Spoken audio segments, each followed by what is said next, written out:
Hai teman-teman, Jangan lupa subscribe, like, dan bunyikan loncengnya.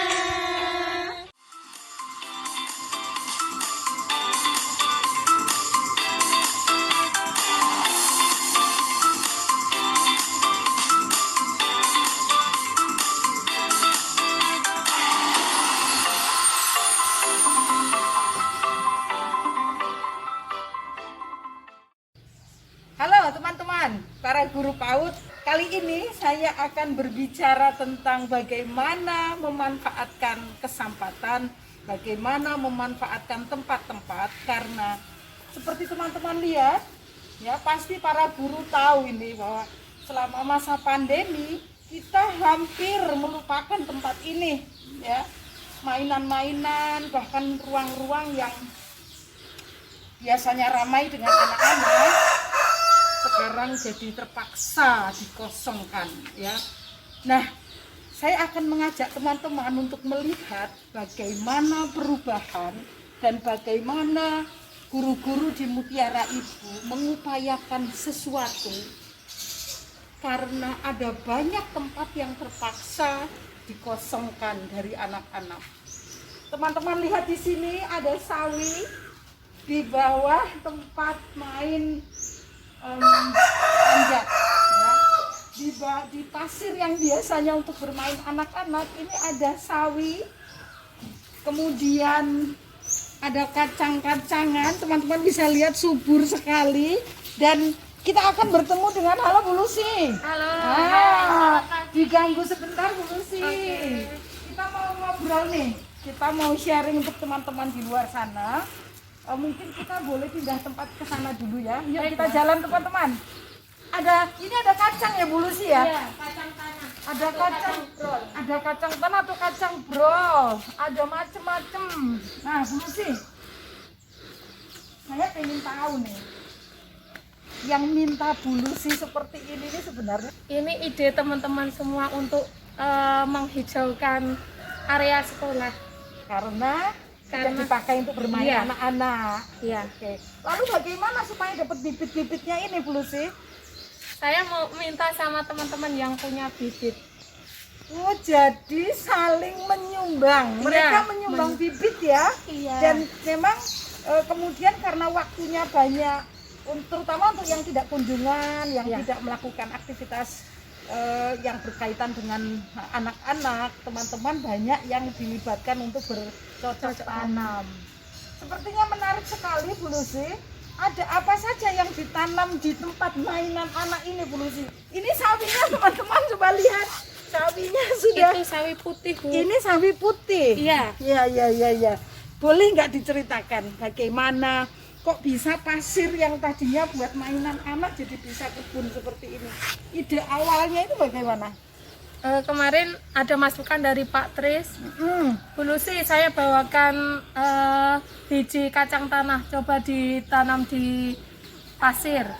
Setelah itu bijinya habis, terus masih ada tempat yang kosong. Saya punya ide untuk minta bibit ke teman-teman siapa yang punya untuk ditanam di pasir. Ternyata ada Bu Nova yang menyumbang bibit jesin dan ada juga yang sebagian beli. Luar biasa.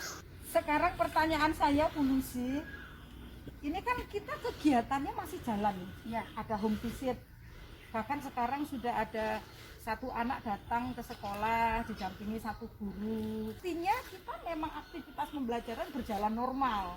Nah ini bagi waktunya bagaimana Bu Lucy? Sambil jalan-jalan yuk. Ini ada kacang panjang loh teman-teman. Ada kacang panjang, kangkung. Nah ini bagi waktunya bagaimana Bu Lucy? Saya mengerjakannya kalau ada waktu istirahat itu teman-teman curi-curi waktu untuk lihat kebun. Lihat kebunku penuh dengan Iya. tanaman ya. Iya. Yang belum ada jeruk. Yang belum ada tanamannya, bagaimana caranya agar bisa ditanemin sayur-sayuran dengan meminta biji dari teman-teman tadi. Luar biasa Bu Lucy. Selamat melanjutkan aktivitasnya. Terima kasih. kita tetap bisa bertahan dalam Oke. kondisi sesulit apapun. Terima kasih Bu Sisi. Nah teman-teman, hari ini saya bertemu dengan Pak Suryanto. Pak Suryanto itu kepala sekolah SD kami. Ternyata situasi yang sulit itu justru menghasilkan pikiran-pikiran, ide-ide yang kreatif. Nah, mungkin Pak Sur bisa memberikan sedikit cerita tentang bagaimana guru-guru, teman-teman di Mutiara Ibu mencoba mempertahankan hidup dalam tanda kutip ya, supaya sekolah ini tetap nggak jadi rumah yang sepi gitu. Aktivitas-aktivitas yang dilakukan berkaitan dengan bercocok tanam ini. Jadi kegiatan itu sudah lama mungkin dilakukan, tapi dulu lebih ke aktivitas siswa.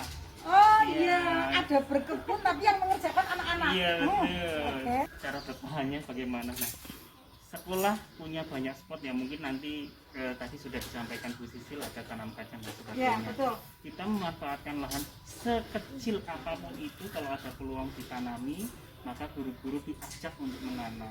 Kalau anak-anak belajar seperti itu, kalau saya lihat gurunya harus jauh lebih paham dengan hal itu. Ini poin besar teman-teman.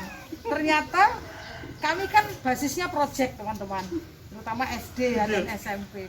Kalau tadinya lingkungan ini dipakai untuk pusat belajarnya anak-anak, sekarang oleh Bapak Kepala Sekolah ini dialihkan untuk pusat belajar dan penelitiannya guru-guru. Luar biasa Pak Sur. Menarik teman-teman. Jadi ternyata kita punya 1000 cara kalau kita kreatif, kalau kita terbiasa berpikir kritis. Kesulitan itu justru membantu kita, membuat kita jadi lebih kreatif, lebih inovatif untuk menyiasati persoalan. Jadi belajar dari pengalaman guru-guru Mutiara Ibu yang menggunakan seluruh titik, seluruh ruang yang tadinya hanya untuk bermain anak-anak ini menjadi tempat untuk berinovasi, dan bahkan saya dengar sudah jualan. Teman-teman sudah jualan. Saya tadi lupa menanyakan ke Bu Lucy, tetapi setahu saya mereka sudah berjualan hasil bercocok tanam. Dan ini ada kolam ikan. Sekarang di sini diberi lele, ada semua titik dipakai. Ini ditanami, bahkan yang tadinya hanya digunakan untuk menutup sumur pun sekarang menjadi tempat untuk menanam. Poin pentingnya adalah kalau satu kesulitan menutup kesempatan kita untuk mendapatkan mungkin penghasilan, maka kita harus sedemikian rupa berusaha agar kita bisa menggunakan pintu-pintu yang lain. Mudah-mudahan ini bermanfaat. Selamat mencoba dan tetap semangat, jaga kesehatan.